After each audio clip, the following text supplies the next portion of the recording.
Hello, my name is Justin Mosteller, and today is the first in a five-part series about the different types of grandparent rights. The first and most common form of grandparent rights is grandparent visitation. Now, in other videos, you may have heard me say the requirements, but I'm going to go through them again today because they really are important to remember.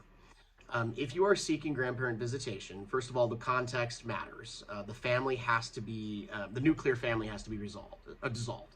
So that means that the mother and father, the biological mother and father of the child, have to be divorced. There has to have been a death. There has to be or rights terminated.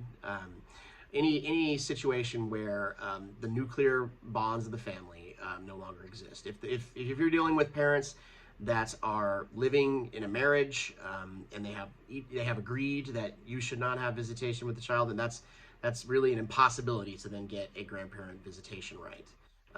The Constitution and the laws of the state of Oklahoma basically give all the discretion to a parent in terms of who a child will associate with and spend their time with.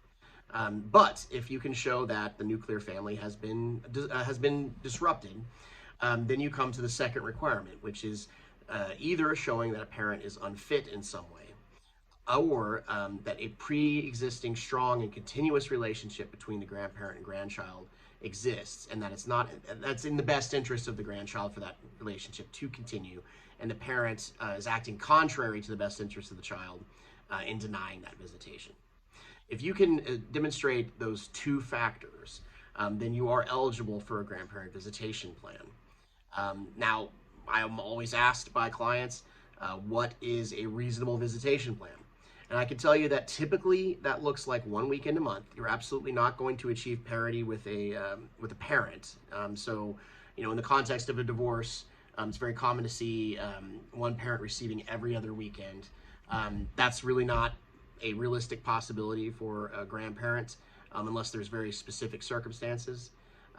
Generally speaking, a court will award 1 weekend a month with rotating holidays. That's a typical visitation plan, and it also depends on how close you live. The closer you are to the parents and the grandchildren, the more possible time you can get. It just as a function of geography. If you live out of state or far away, it becomes less likely that you'll get even 1 weekend a month. And those situations, maybe a week out of the summer is something that you can expect. Hopefully this answers some of your questions. This is the first of 5 in a series about grandparent rights. Thank you.